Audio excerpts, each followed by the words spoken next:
வெற்றிவேல் முருகனுக்கு அரோகரா. தைப்பூச விரதம் சம்பந்தமான ஒரு சில சகோதரிகள் கேள்விகள் கேட்டுகிட்டே இருந்தாங்க. அதனால ஒரு ஷார்ட் வீடியோ பதிவாக கொடுக்குறாங்க. அதாவது ஒரு நாள் விரதமாக இருப்பவர்கள் காலையிலிருந்து உபவாசமாக இருந்து மாலை பூஜை செய்து முடிச்சதுக்கு பிறகு நீங்கள் சாப்பிட்றது ரொம்ப நல்லது.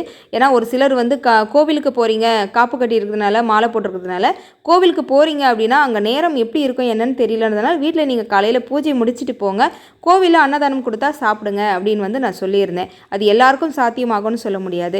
வீட்டிலேருந்து நீங்கள் வழிபாடு செய்கிறீங்க, அதுவும் ஒரு நாள் விரதம் எடுத்திருக்கீங்க அப்படின்னா முடிஞ்ச வரைக்கும் நாளை முழுவதும் தண்ணீர் மட்டுமே எடுத்துக்கிட்டு முடியுன்ற பட்சத்தில் இருக்கிறவங்க தண்ணீர் மட்டுமே எடுத்துக்கிட்டு முழு விரதம் இருந்து கடைப்பிடிச்சு மாலை நம்ம வீட்டில் விளக்கேற்றி பூஜையை முடிச்சதுக்கப்புறம் நீங்கள் சாப்பிட்றது ரொம்ப நல்லது.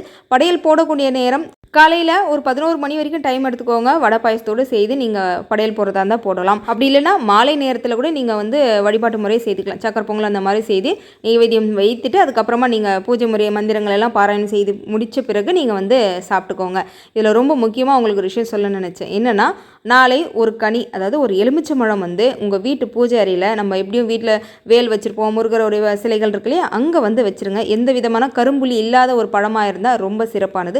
அதற்கும் பட்டையை போட்டு அழகாக நீங்கள் பூஜை அறையில் வச்சுருங்க. ஏன்னா நாளை முழுக்கவே முருகனிடம் அவ்வளோ அளவறியாத சக்தியானது பிறக்கும். நம்ம வீட்லேயும் நிறைய மந்திரங்கள் ஓதி நம்ம பூஜை முறைகள் செய்வோம். அப்போ அந்த கனியில் முருகனுடைய சக்தியானது முழுமையாக இறங்கும். மறுநாள் காலையில் அந்த கனியை பிளந்து ஜூஸ் போட்டு வீட்டில் இருக்க எல்லாரும் சாப்பிட்டாலும் சரி, தொழில் செய்யக்கூடிய இடத்துல அந்த கல்லாப்பட்டியில் நீங்கள் வைத்தாலும் சரி, ரொம்ப ரொம்ப சிறப்பானது. முருகப்பெருமானுடைய முழுமையான ஆற்றல் நமக்கு கிடைக்கும். அதில் நாளைக்கு வேலுக்கு மிக சிறப்பான அபிஷேகங்கள் வீட்டில் செய்யுங்க. வேலிடம் கொஞ்ச நேரம் பேசுங்க, கையில் எடுத்து வச்சுட்டு முருகனிடம் மனசார வேண்டிக்கோங்க.